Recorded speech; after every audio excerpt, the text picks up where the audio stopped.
Les matins de France Culture, Guillaume Erner.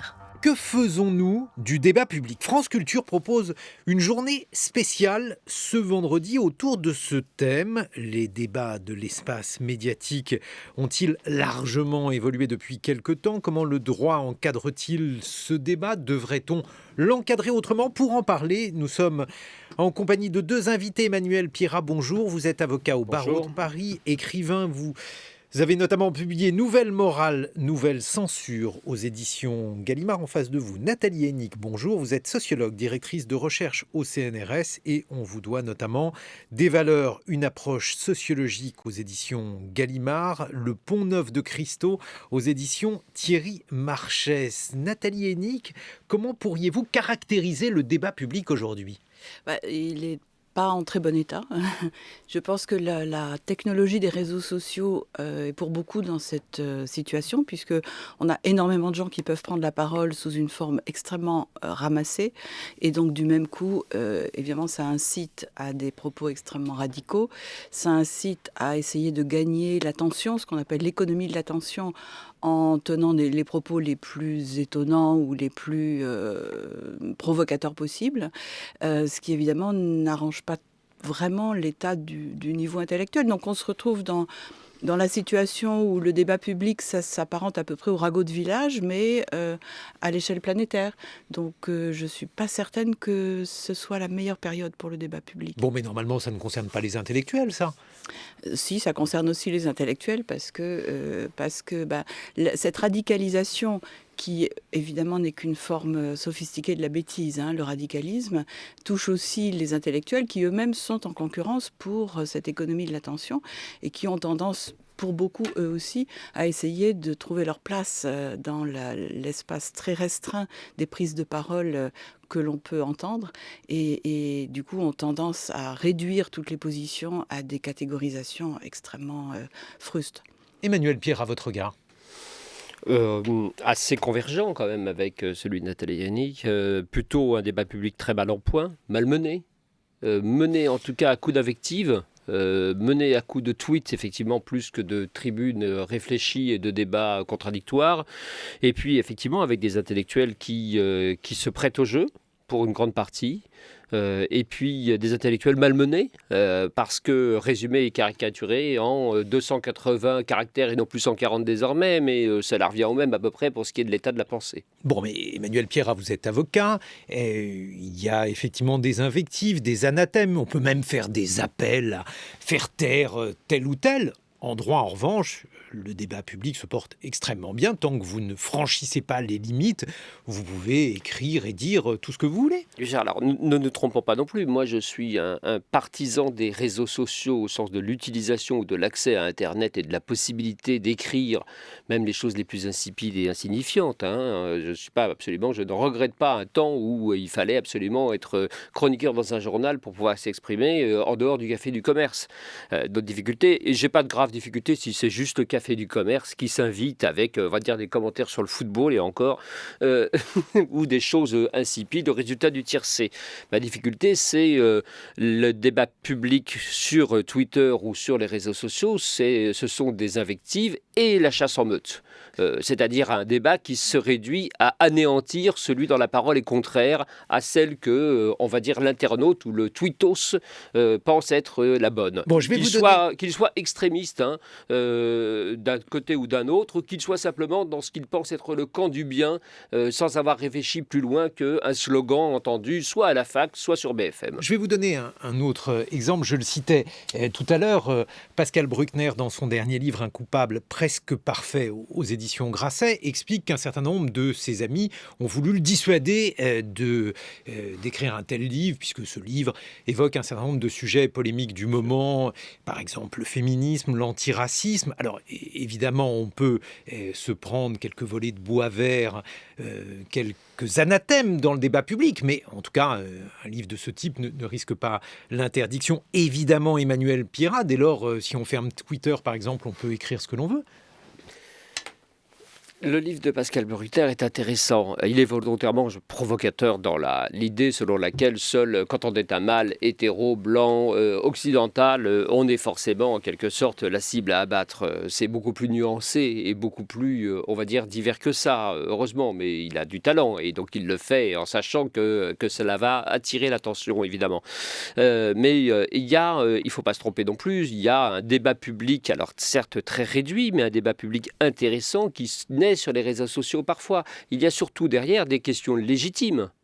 C'est ça qui nous attriste, c'est qu'il y a des questions légitimes, les questions du racisme, de l'antisémitisme, les questions de l'homophobie, les questions du sexisme, la question du colonialisme, de la domination, etc. Tout un tas de choses qui pourraient être passionnantes si elles n'étaient pas traitées uniquement, encore une fois, à coups d'injures, de hashtags, de citations tronquées, de vidéos qui ne veulent rien dire, et puis d'appels à chasser en meute, amenant ensuite à une opposition physique, une censure qui passe par des gens qui investissent d'un seul coup la Sorbonne pour interdire la représentation des suppléantes d'Eschyle, ou qui passe par le fait de vouloir absolument faire une pétition pour dénoncer et virer d'une faculté telle ou telle qui ne pense pas exactement comme on le voudrait. Bon, mais alors, tout ça, effectivement, est très désagréable. Le hashtag, c'est nouveau, mais Nathalie Hennig, là aussi, dans les années 50, 60, les invectives, le débat public, les staliniens, ça existait. Oui, d'ailleurs, on en est très près, puisque ce que préconise, ce à quoi appelle un certain nombre de ces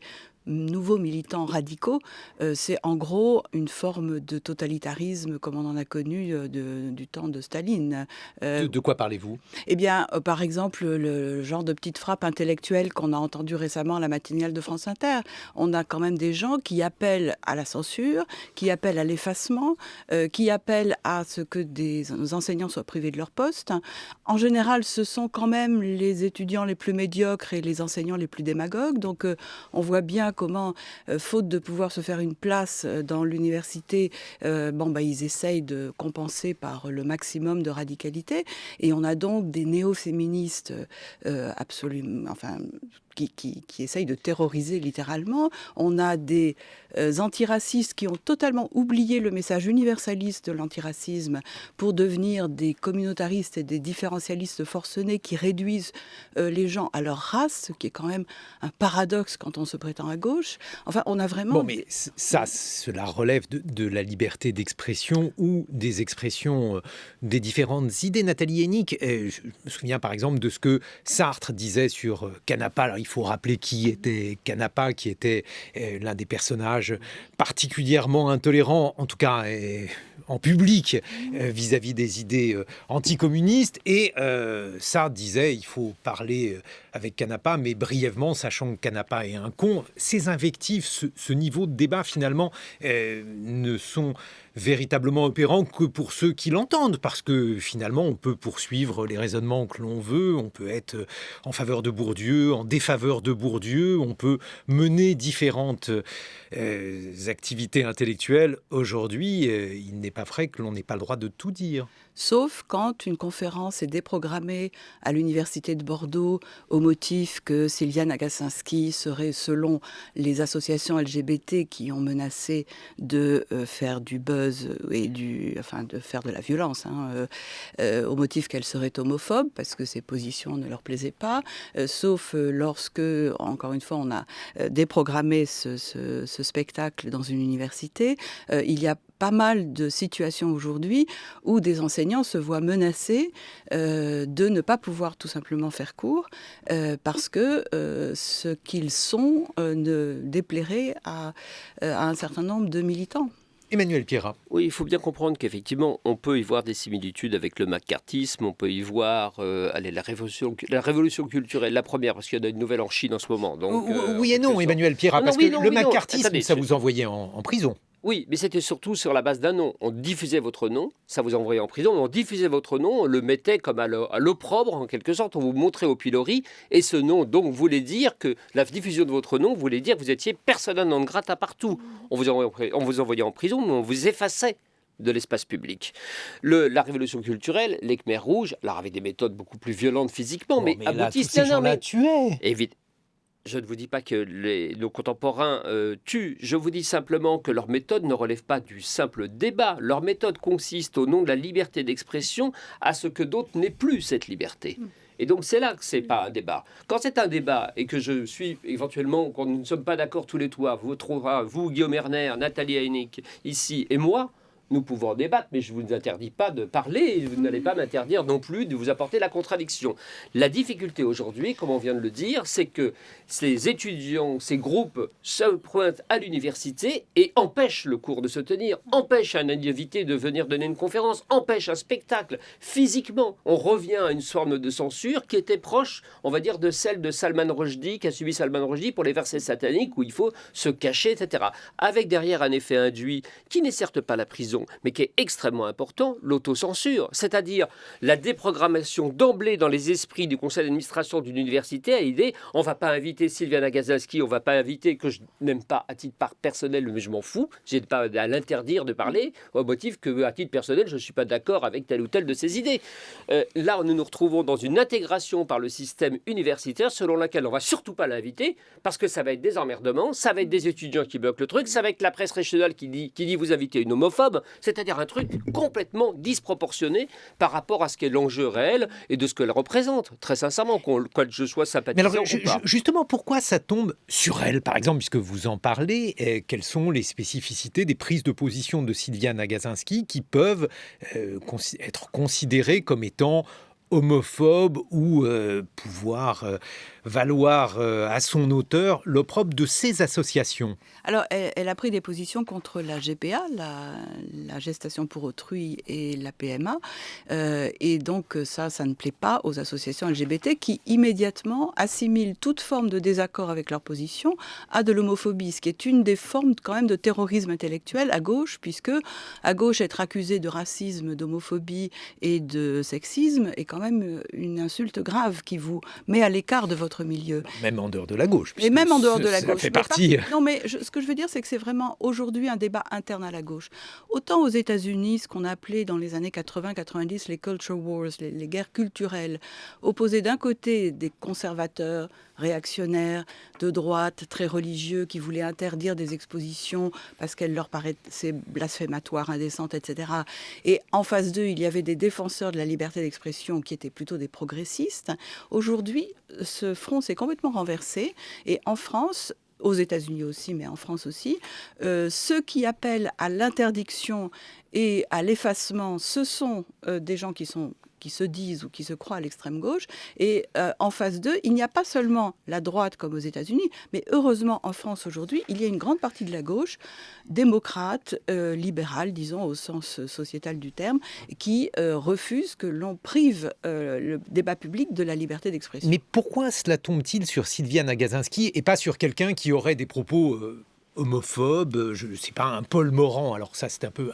Emmanuel Pierrat voulait répondre. Oui, je voudrais répondre parce que, attendez, Sylviane Agacinski sur la GPA, on peut considérer qu'on n'est pas d'accord, c'est mon cas, mais qu'elle a le droit, effectivement, d'en parler. Évidemment. Le problème de Sylviane Agacinski, je vais vous le dire, tout simplement, et je ne partage pas la position de ceux qui la boycottent, c'est qu'il y a quelques années, son propos était beaucoup plus radical contre les homosexuels.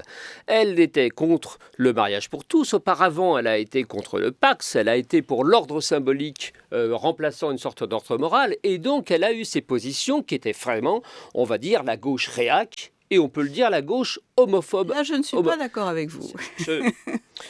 On peut avoir deux analyses différentes. Ce que j'observe, simplement, et on pourrait faire la même chose avec quelqu'un avec qui je m'entends très bien, Irène Théry, avec un certain nombre d'intellectuels, mais qui ont évolué, c'est-à-dire dont la pensée, heureusement, parce que ça fait partie des droits des individus. Évidemment, heureusement, et ça fait partie du droit des individus, et surtout des chercheurs et des gens qui réfléchissent, d'affiner leur position, de regarder les mouvements de société, de les prendre en compte.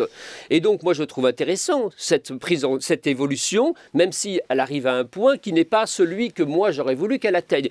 Mais ce qui m'intéresse, c'est qu'elle porte donc désormais aux yeux de certains un casier judiciaire intellectuel. Et ça n'est pas admissible. Parce que l'on dise quelque chose à un moment et qu'on soit dans un débat de société où elle avait le droit de le dire, qu'elle dise des propos qui déplaisent à certains, ne doit pas lui interdire aujourd'hui de tenir d'autres propos ou des propos qui restent dans l'espace démocratique et de la liberté d'expression et du débat. Nathalie Haynick, on a l'impression que ce sont souvent des débats internes à la gauche, puisque l'exemple, je n'aimerais pas rester trop longtemps sur Sylviane Agazinski, parce que c'est un exemple, mais cet exemple signifie qu'on a affaire à des actes de condamnation de propos qui sont internes à la gauche, puisqu'elle se considère, à tort ou à raison, comme étant quelqu'un venu de la gauche, alors que cette accusation d'homophobe, par exemple, elle ne va pas naturellement vers des gens qui assumeraient, par exemple, cette étiquette. Pourquoi ? Parce que plus on est proche et plus on est en tension et en rivalité. Et donc aujourd'hui, c'est vrai que le débat est essentiellement, en tout cas en France, interne à la gauche. Aux États-Unis, ça commence aussi. On a eu toute une lettre d'intellectuels de gauche récemment pour s'opposer à ce qu'on appelle la cancel culture. C'est quoi la cancel culture ? C'est la culture de l'effacement, mais qu'on peut appeler la culture de la censure. C'est la volonté d'interdire de parole les gens qui ne pensent pas comme nous. Bon. Et donc, mais c'est quand même une censure métaphorique, puisqu'on ne va pas créer un bureau, il n'y a pas, je crois, dans... C'est pas une censure au sens de la censure d'État, mais ça aboutit à faire taire des gens qui ne pensent pas comme on pense qu'ils devraient penser. Emmanuel Pierrat. La censure, il y a 29 ans, quand j'ai commencé comme avocat, c'était l'État. Le ministère de l'Intérieur était dans l'imaginaire du procureur Pinard, 1857, Flaubert, Baudelaire, Eugène Sue. Je ne vais pas vous faire toute l'histoire de la censure du 19e siècle, rassurez-vous. Ensuite, on arrive à une censure des groupes intégristes religieux. Les catholiques intégristes, les musulmans intégristes, qui s'emparent et privatisent la censure. Ça, c'est les années 80-90. Les attaques contre les films, Je vous salue Marie, La dernière tentation du Christ, plus tard Amen de Castelgavras. Et puis, ce sont les attaques contre ensuite Michel Houellebecq, contre Charlie, etc., etc.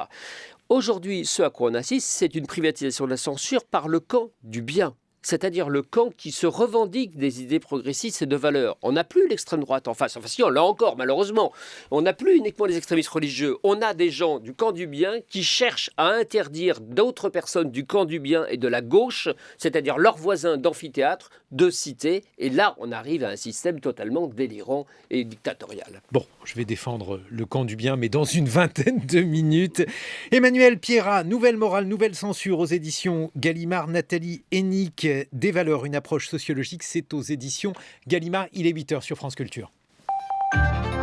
7h-9h, les matins de France Culture, Guillaume Erner. Et nous sommes en compagnie d'une sociologue, Nathalie Hennig. Vous avez notamment publié Ce n'est pas l'identité aux éditions Gallimard et Le Pont Neuf de Christo aux éditions Thierry Marchès. En face de vous, un avocat, Emmanuel Pierrat. Vous avez notamment publié, Emmanuel Pierrat, Nouvelle morale et nouvelle censure aux éditions Gallimard. Une question personnelle, maître Pierrat. Comment faites-vous pour être à la fois l'avocat de Matzneff et d'Édouard Louis, autrement dit d'un homme qui est aujourd'hui soupçonné d'être pédophile et d'un autre qui est aujourd'hui considéré comme ayant été victime de viol?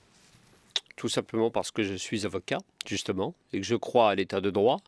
Et qu'un avocat n'est pas là pour, quand il défend une personne violée ou quand il défend quelqu'un accusé de pédophilie, il n'est pas là pour vanter la pédophilie ou pour porter un jugement moral sur le viol. Il porte un jugement dans un état de droit. Il porte une cause, une voix, chacun a droit à une défense, ça fait partie de l'état de droit, de la démocratie, de ce qu'une partie du débat public semble ignorer aujourd'hui.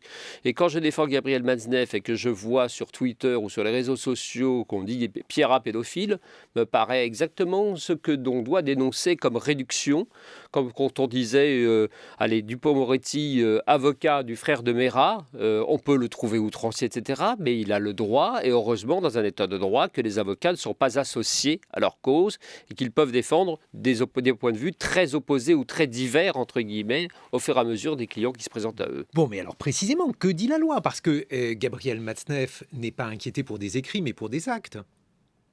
Gabriel Matzneff fait actuellement l'objet de 2 procédures. Une pour laquelle il n'a toujours pas été entendu, qui concerne des actes qui sont anciens. Je ne vais pas vous débattre de la prescription parce que j'aurai droit à 3 tweets ou 20 000 tweets pour dire comme c'est honteux.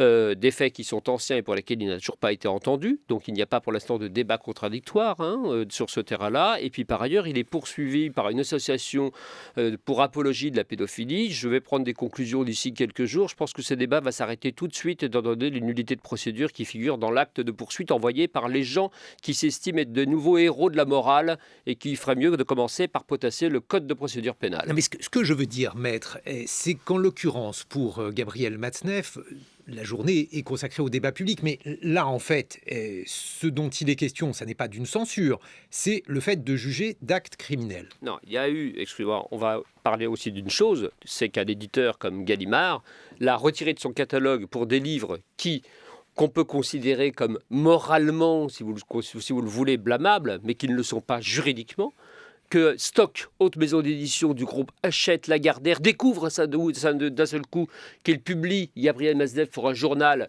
qui ne tombe pas sous le coup de la loi. Donc là, il y a quelque chose qu'on peut interroger, regarder, en se disant que nous sommes dans une société qui commence à appliquer à elle-même la cancel culture, y compris à Saint-Germain-des-Prés, c'est-à-dire à retirer des catalogues des auteurs qui déplaisent. Vous avez vu aussi le débat sur Woody Allen.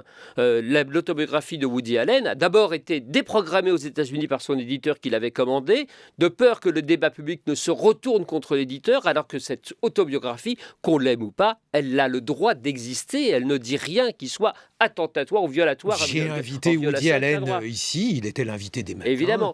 Mais donc ce qui est intéressant, c'est cette façon qu'on a désormais, on va dire, de retirer de l'espace public des ouvrages, des œuvres, des livres qui peuvent éventuellement provoquer, choquer, etc., mais qui ne tombent pas sous le coup de la loi républicaine. Même chose, avec Autant en emporte le vent, même chose avec tout un tas de choses classiques qu'on peut trouver datées, surannées, d'une autre époque, mais qui ne sont pas des objets interdits. Non, parce que dans le cas de Woody Allen, encore une fois, il a été l'invité des matins. Je n'ai pas reçu de papier bleu d'huissier, donc je crois que c'était un acte légitime. Nathalie Hennig, je crois qu'il y a une formule qui dit que la révolution n'est pas un dîner de gala. Il est normal que dans une série de luttes, il faille faire preuve de violence verbale, par exemple, pour faire avancer certaines causes, l'antiracisme, le féminisme. Vous ne trouvez pas normal ? Je crains que ça les fasse surtout reculer, parce que quand on voit que des causes aussi légitimes que la lutte contre le sexisme, contre le racisme, contre l'homophobie sont prises en otage par des gens qui ont un mépris total de la loi, déjà, ce qui est quand même très problématique. Pourquoi un mépris total Parce de la loi ? qu'ils essayent d'imposer une régulation du débat public sur des actes qui ne sont pas pénalisables juridiquement, comme vient de le dire Emmanuel Pierrat. C'est-à-dire que pour faire avancer la loi. En France, nous avons la chance d'avoir une loi qui encadre la liberté d'expression. La liberté d'expression est a priori donnée à tout citoyen, mais dans les limites définies par la loi, c'est-à-dire pas d'incitation à la haine raciale, etc. etc. Bon, on a cette chance-là qu'on n'a pas aux États-Unis, où le premier amendement de la Constitution interdit à l'État de porter atteinte à la liberté d'expression, ce qui fait que ce sont les citoyens eux-mêmes qui font la loi, en gros, qui font la censure. Bon. Et donc, c'est cette culture-là qui est en train d'arriver en France, avec des militants qui sont biberonnés au militantisme de type américain, militantisme de campus essentiellement, et qui croient légitime d'imposer leur propre conception de ce que doit être la parole, de ce que doit être l'opinion, sans du tout se préoccuper de savoir si il est licite de vouloir imposer à autrui ce que l'on pense, y compris par la violence, qu'elle soit... c'est généralement une violence très symbolique et verbale. Oui, mais dans un univers comme l'univers culturel et universitaire, où tout passe par la réputation, le fait de tuer la réputation de quelqu'un est très violent. Et aux États-Unis, on a des enseignants qui ont été privés de leur poste quand même, ce qui n'est pas rien pour un enseignant. Mais en France, en revanche... Oui, sauf que ce qui est en train d'arriver en France, c'est déjà produit aux États-Unis, a monté en puissance aux États-Unis, et on peut craindre que ce soit une nouvelle culture, parce que c'est un phénomène générationnel. Ça touche vraiment les nouveaux militants. C'est là où on peut craindre que ce soit une nouvelle culture qui est en train de s'imposer, avec une conviction chez ces jeunes militants qu'ils sont absolument dans le droit et qu'ils ont le droit d'imposer leur propre conception, ce qui est quand même une façon assez totalitaire de concevoir la politique. Justement, s'il s'agit d'un débat générationnel, et je me mets du côté des vieux, si on est en train de tenir des propos qui finalement sont difficilement audibles pour les jeunes, par exemple, si on leur dit qu'il y a 2 poids 2 mesures, Charlie Hebdo, c'est bien, et puis Dieudonné ou Freeze Corleone, un rappeur, c'est mal. Vous, Emmanuel Pierrat, qui êtes un défenseur de la liberté d'expression, c'est quand même compliqué de faire entendre ça à des jeunes qui écoutent du rap, qui écoutent Freeze Corleone en permanence, avec des propos qui sont antisémites, mais qu'ils considèrent comme relevant, je ne sais pas, de la liberté artistique de l'auteur?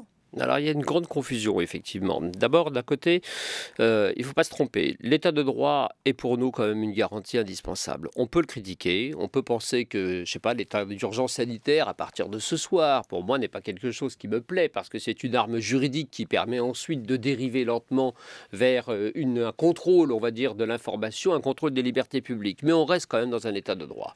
Et l'état de droit est un cadre dans lequel on peut débattre, en respectant la présomption d'innocence, en respectant le débat contradictoire, en respectant beaucoup de choses. Et l'état de droit, quand on n'est pas d'accord avec l'état de droit et qu'on le trouve ranci, etc., on peut demander à le changer. C'est Rosa Parks sur un banc réservé aux Blancs dans un bus dans le sud de l'Amérique. C'est Gisèle Halimi qui veut le procès, qui prend le procès et veut le procès de Bobigny pour faire avancer la loi. C'est José Bové qui fauche un champ, il y a juste un coin de champ pour dire je veux être poursuivi pour qu'il y ait un débat sur les OGM, ou c'est moi faisant le mariage des mariés de Bègle en 2004, sachant qu'on serait poursuivi par le procureur, pour ensuite pour plaider la cause du mariage pour tous et donc de la possibilité d'unir 2 hommes ou 2 femmes dans ce pays. Il y a ça d'un côté. De l'autre côté, il y a ceux qui font fi de cela et qui considèrent que le lynchage public sur Twitter ou dans des tribunes ou sur des vidéos sur YouTube fait partie de leur façon de se considérer comme des justiciers.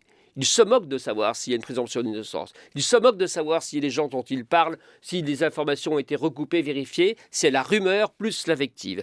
Et là, nous ne sommes plus donc dans des gens qui veulent faire bouger la loi. Nous sommes dans des gens qui se moquent et contredisent la loi. Et nous nous retrouvons aujourd'hui avec une espèce de grande confusion et effectivement ensuite un débat biaisé, si je puis me permettre, par l'intervention des GAFA et des algorithmes dans lesquels finalement c'est YouTube à la fin qui vire Dieudonné de ses vidéos et non pas pour des raisons juridiques mais pour des raisons on va dire commercialo-morales. Alors je n'ai aucune sympathie pour Dieudonné, très sincèrement. Je ne suis pas pour la diffusion des spectacles de Dieudonné.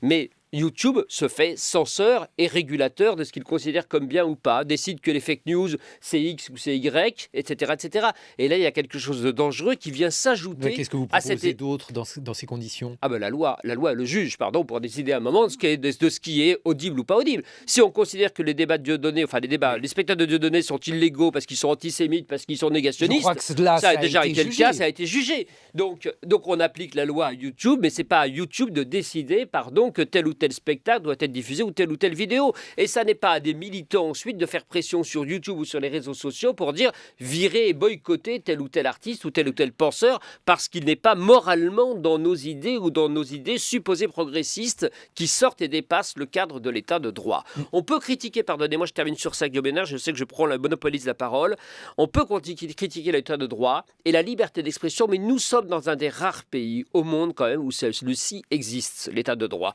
Regardez autour de nous, regardez la Biélorussie, regardez la Turquie, regardez la Thaïlande, regardez beaucoup d'endroits. Nous jouissons d'un état de droit et nous devons être très attentifs chaque fois que celui-ci est écorné, ébréché, attaqué par des gens qui, au motif qu'ils auraient des valeurs morales supérieures, décident de le mettre à mal. Nathalie Hennick, vous avez écrit sur les valeurs et l'évolution des valeurs, c'est quelque chose qui existe. Hier, Gabriel Matzneff pouvait être chroniqueur au journal Le Monde. Aujourd'hui, il est considéré comme un criminel. C'est quelque chose de normal et il est normal qu'il y ait dans le débat public un certain nombre de normes qui évoluent et qui font, alors malheureusement, cela concerne les générations. Ça n'est jamais agréable de considérer qu'on est plus jeune. Et encore une fois, je me mets aussi dans ce lot-là. Mais en tout cas, on voit qu'aujourd'hui, le débat public, il a des normes qui sont facilement, aisément et largement partagées par les jeunes. Oui, alors bien sûr que les normes évoluent, quelquefois en bien, quelquefois en mal, du point de vue de l'histoire a posteriori. Mais ce qui est frappant, là, c'est plutôt le retour des mêmes réflexes. Et on voit bien comment, la pédophilie à droite, était largement tue. Je ne parle pas de ça. Comment, à droite comme à gauche, il y a des réflexes totalitaires qui reviennent très régulièrement dans l'histoire. On l'a vu à gauche avec la terreur révolutionnaire, on l'a vu avec la terreur l'expérience stalinienne. Et on a aujourd'hui, me semble-t-il, une remontée de ce réflexe totalitaire qui consiste à penser que parce qu'on estime qu'on défend une bonne cause, on a le droit de l'imposer par la force, ce qui est quand même le fondement des formes totalitaires, voire fascistes. Et là, c'est quand même très troublant de voir à quel point l'ignorance de l'histoire empêche ces nouveaux militants de comprendre ce qu'ils sont en train de faire, c'est-à-dire de mettre en place un système totalitaire de contrôle social par le ragot via Internet. J'appelle à la rescousse Durkheim. Durkheim dit que finalement, ce qui caractérise la faute, c'est ce qui choque la conscience morale. Il y a aujourd'hui des choses qui choquent la conscience morale qui ne choquaient pas cette même conscience il y a quelques années, par exemple dans le domaine des comportements entre les hommes et les femmes, dans le domaine des propos. Il y a des titres de livres qui aujourd'hui choquent, alors que jadis, évidemment, ils ne choquaient pas. Durkheim serait probablement d'accord pour débaptiser dix petits nègres, Nathalie Hennig. Écoutez, je ne sais pas ce que penserait Durkheim, mais il faut distinguer le débat sur le fond, c'est-à-dire sur les valeurs, et en effet, il est bon d'en débattre, et c'est formidable que ça évolue, mais il faut distinguer ce débat sur les valeurs du débat sur les méthodes par lesquelles on essaye de faire triompher ses propres valeurs. Et c'est sur la question des moyens, la fin, je pense, ne justifie pas les moyens, et là, on est en train d'assister à une situation où, pour certains, tous les moyens sont bons pour faire triompher leur fin. Et ça, on sait très bien dans l'histoire ce que ça a pu donner. Je vais encore vous embêter sur tous les moyens sont bons, parce qu'en réalité, encore une fois, si on est sourd à ce qui se passe sur Twitter, si on considère que des propos peuvent être effectivement déroulés, mais que finalement, ils n'intéressent que ceux qui le concernent, on n'a pas l'impression que le pays, par exemple, soit véritablement préoccupé aujourd'hui par la cancel culture, Nathalie Hennig. Non, le pays, non. Mais il se trouve que dans le pays, il y a des milieux qui sont par exemple les milieux universitaires, qui sont les milieux intellectuels, culturels, qui ne sont évidemment pas tout le pays, mais qui sont quand même relativement importants, qui sont les pays où se produisent les idées, où se forment ces changements de valeurs dont vous venez de parler. Et il est extrêmement important que dans ces univers-là, on ait droit à sa liberté de conception, d'expression, etc. Et c'est cette liberté-là qui est en train d'être menacée. Emmanuel Pierrat. Le glissement est très rapide. Vous savez, Guillaume Erner, aux États-Unis, ça commence par le campus, ça commence par la chaire du professeur, et puis très très vite, ça passe à ce qui figure dans la bibliothèque. Si je prends votre exemple des 10 petits nègres, c'est un exemple particulier parce que ce sont les héritiers d'Agatha Christie qui décident pour des raisons à la fois morales mais surtout commerciales de rechanger le titre et d'un livre extrêmement vendu qui est encore sous droit. Non, mais aussi commercial. Ils disent que Agatha Christie n'a pas du tout choisi ce titre pour choquer. Je peux vous faire, c'est mon métier, très sincèrement, de m'occuper de droits d'auteur et d'histoire de succession. Donc je vois très bien, on ne va pas faire une émission uniquement sur ça, mais je vois très bien ce qui a été à l'œuvre, entre guillemets, pour décider que le titre, effectivement, serait moins vendeur, et on peut comprendre, etc. Et c'est très différent, je le pense, de parler des classiques dans lesquels figure le mot nègre, dans un classique du 19e siècle de Mark Twain, Huckleberry Finn, ou dans Harper Lee, Ne tirez pas sur l'oiseau moqueur. La difficulté, c'est que ces livres de Mark Twain et de Harper Lee qui dénoncent pour Harper Lee les personnages racistes en leur faisant utiliser un vocabulaire raciste, comment parle un raciste comme un raciste, il utilise des mots donc insupportables.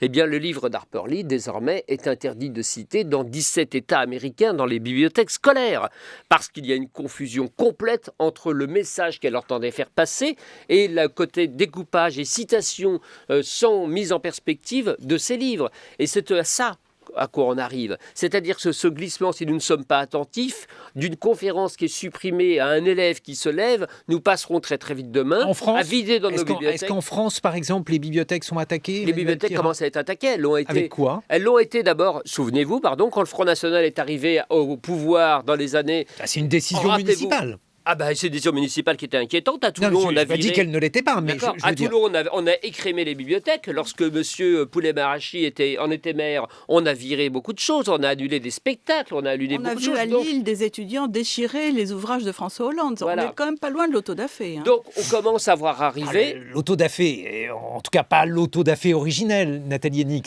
C'est pas originel, mais on est quand même dans des formes qui sont pas très loin. On est dans des formes où la violence verbale débouche très vite sur une violence si on n'est pas violent quand on est étudiant, quand l'est-on? Je pense qu'on ne peut pas justifier la violence On a fait par la beaucoup de bêtise. bêtises aussi quand on était jeune. On ne peut pas justifier la violence par la bêtise. Non, mais Guillaume Je ne vais Erner, pas justifier, je dis juste que... On peut l'expliquer par la bêtise. Vous, je ne mais sais la pas, moi je sais que justifier. évidemment, lorsqu'on est jeune, on dit un certain nombre de choses radicales qu'ensuite on ne reprend plus à son compte nécessairement, Emmanuel Pierrat. on n'est pas à l'autodafé, on n'est pas à l'embastillement, mais on est au déboulonnage des statuts, très sincèrement. On est au fait de retirer des livres des On a tables des déjà bibliothèques, déboulonné des les tables des statuts librairies. on a Ah non, déboulonné mais c'est les pas parce statuts qu'on a de déjà Pétain. fait beaucoup de conneries, pardonnez-moi, qu'on est obligé de les Déboulonner les répéter. statuts de Pétain, c'était pas forcément une Je n'ai connerie. pas dit que c'était une connerie, mais on a déboulonné aussi, pardonnez-moi, la statue de Raspail, la statue d'Arago dans Paris. Ça a été fait par les Allemands pendant la Seconde Guerre mondiale. Je ne pense pas que ça a été un geste intelligent, voyez-vous, au motif que ces hommes étaient francs-maçons et républicains.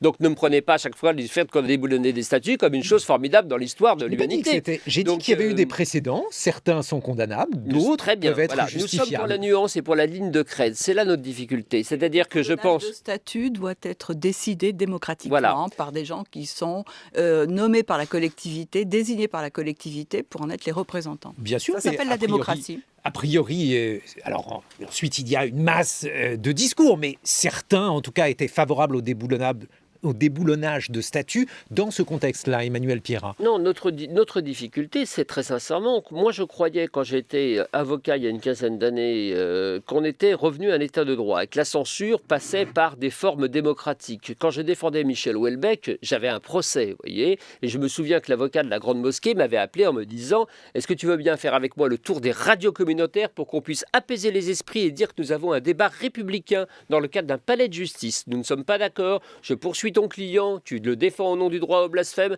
mais ça sera une décision de justice. » Aujourd'hui, on n'en est plus là. Aujourd'hui, Avec quoi? mes ennemis, pardonnez-moi, ceux qui s'attaquent aux écrivains ou aux artistes que je représente, décident de faire une pétition sur change.org avec des gens qui a 200 000 personnes, appellent à manifester sous les rues, dans la rue ou sous les fenêtres de la personne concernée, appellent à lui À jeter qui des vous œufs pensez? à la fenêtre, à mettre des pochettes.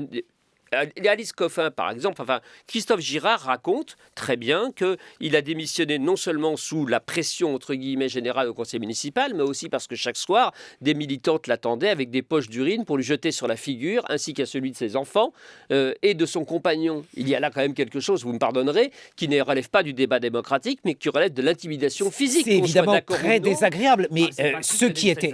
c'est très désagréable. Si je vous Je peux entends utiliser chaque matin autre avec des chose poches qu'un d'urine à vous jeter euphémisme. sur la figure, vous avez Je, tout à je fait peux ça. utiliser autre chose qu'un euphémisme, Emmanuel Pierrat, mais l'essentiel, c'est que ce qui était visé chez Christophe Girard, en l'occurrence, vrai ou faux, c'est autre chose, ce sont des actes, pas des propos. Attendez, ce sont des actes qui consistent à avoir déjeuné avec quelqu'un qui a maille à partir avec la justice. On Un est autre quand même pas- article on- du New York Times on est quand même qui pas avec un l'a gardien incité de à camp, démissionner. de camp nazi en Là encore, 1943, quand même. On est non, dans un mais truc délirant. là, je ne Excusez-moi. vois pas de nazis dans un camp comme dans l'autre. On peut aussi évoquer un certain nombre de phénomènes sans convoquer forcément le nazisme. Ce qui compte, Emmanuel Pierrat, c'est que là, on a affaire à un individu qui est soupçonné encore, à tort ou à raison, Mais c'est d'actes. pas- Il y a c'est eu le pas- papier ça du n'est New pas York Times Christophe après. Girard qui est soupçonné, c'est ça. Pardon, dans je crois une que vous ne autre voulez histoire. pas entendre. Si, ce je que crois j'ai que j'ai parfaitement entendu, bien sûr. Que lit le papier du New York Times? Le papier du New York Times dit un élu de la ville de Paris a déjeuné 3 fois avec un écrivain Non, qui est mis en cause. il y a eu un dans une autre affaire. papier. Non, mais je les connais, les papiers. Excusez-moi, je Bah connais alors, les dans ce articles. cas-là, du New York Times. citez-les. J'ai envoyé 3 droits de réponse au New York Times qui n'a pas fait un travail de journalisme responsable. Vous Alors, me on va pardonnerez. rentrer dans un autre Et ça débat. Non, mais arrive je même peux dans vous- les- je dans peux les vous journaux croire. américains que vous semblez considérer comme des modèles, Non, on va je dire, n'ai d'enquête, rien considéré. J'ai qui dit ne qu'il y le avait sont un plus, deuxième débat. malheureusement. J'ai dit que cet homme avait Donc, démissionné. Vous avez eu des articles aussi de journalistes américains qui expliquent pourquoi ils quittent le Washington Post et le New York Times, parce que la cancel culture. Bien s'y entendu. applique. Vous devez aussi prendre ça en compte. Et Je le prends tout à fait en ça compte. n'est pas parce que vous êtes journaliste au New York Times que vous êtes un prix Albert Londres, un prix moral de vertu journalistique. Je ne le crois Je pas. crois que vous êtes déjà dans votre plaidoirie. Donc, Un mot de conclusion, Nathalie Hennick. C'est assez difficile de conclure, mais disons que je vois que l'intensité de ce débat nous montre à quel point il y a des enjeux fondamentaux quand même, et qu'il faut les prendre au sérieux, même si, Guillaume Erner, vous faites très bien l'avocat du diable pour essayer de minimiser le problème. Ça fait deux Mais avocats dans lorsqu'on cette voit, salle. voilà.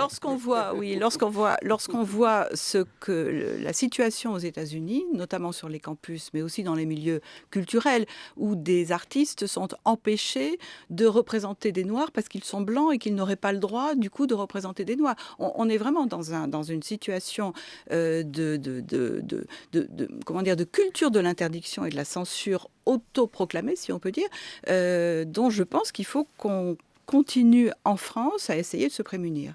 Nathalie Hennick, Des valeurs, une approche sociologique aux éditions Gallimard et Ce n'est pas l'identité aux éditions Gallimard également. Et puis Emmanuel Pierrat, Nouvelle morale, nouvelle censure aux éditions Gallimard également. Je vous présente